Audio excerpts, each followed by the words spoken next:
අද අපේ කතාව වෙන්නේ සිංහ රජා සහ චූටි මීයා. අතීතයේ උතුරු වනාන්තරයේ සිංහ රජෙක් ජීවත් වුණා. ඔහු ඉතා බියකරු වගේම වීරත්වය සහ සාධාරණත්වය අගය කරපු සිංහ රජෙක්. ඉතින් මේ කැලේ ජීවත් වුණා තවත් අහිංසක ඉතා චූටි කුඩා මීයෙක්. එක දවසක් මේ චූටි මීයා ගල් ගුහාවක් ඇතුළට ගිහින් නිදාගත්තා. මීයා දන්නේ නැහැ මේ ගල් ගුහාව අයිති වෙන්නේ මේ සිංහ රජාට කියලා. මීයා නිදාගෙන ඉන්න අතරතුර සිංහ රජා ගුහාවට එනවා. ගුහාවේ තව කවුරු හරි ඉන්නවා කියලා දැනුණු සිංහයා හයියෙන් ගොරවනවා.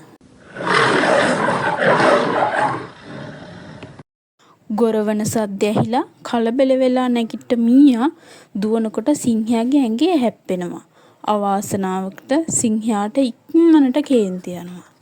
මගේ ගුහාවට අනවසරයෙන් ඇතුළු වුණාට මම ඔබව කනවා කියලා සිංහයා කියනවා.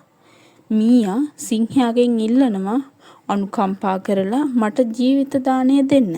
අනාගතයේ දවසක මගෙන් උදව්වක් ඔබට අවශ්‍ය වෙයි. ඉතින් සිංහයා මේ මීයාව නිදහස් කරනවා.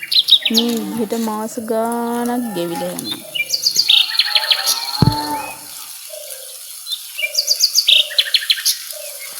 දවසක් සිංහයා දඩයමේ යනකොට දඩයක්කාරයෝ අතවපු දැලකට අහු වෙනවා. බේරෙන්න දඟලනකොට තව තවත් දැලේ පැටලිලා සිංහයා දැලේ හිර වෙනවා. සිංහයා හයියෙන් කෑ ගහනවා. එතකොට මේ අසලින් යන මීයාට මෙයාගේ සද්ද ඇහෙනවා.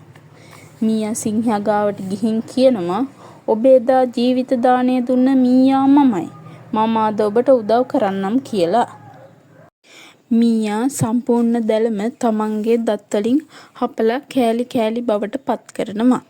දැල කෑලි වලට කැඩෙනවත් සමග සිංහයා දැලෙන් නිදහස් වෙනවා. සිංහයා මීයා දෙස බලා මෙහෙම කිව්වා. ඔබ කුඩා ශරීරයෙන් විතරයි. ඔබගේ හදවත ඉතා විශාලයි. ඔබ හුඟක් විශිෂ්ට මිතුරෙක්. එදා පටන් සිංහ රජා සහ චූටි මීයා ඉතා හොඳ යහළුවන්. ඉතින් මෙම කතාවෙන් අපිට ගන්න පුළුවන් ආදර්ශය තමයි යම් පුද්ගලයෙක් ශරීරයෙන් කුඩා හෝ විශාල වූවාට වැඩක් නැත විශාල විය යුත්තේ උදව් කිරීමට ඇති හදවතයි.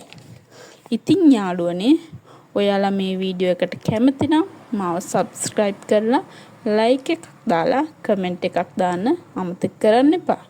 තවත් ලස්සන වීඩියෝ එකකින් අපි ආයේ හම්බ වෙමු.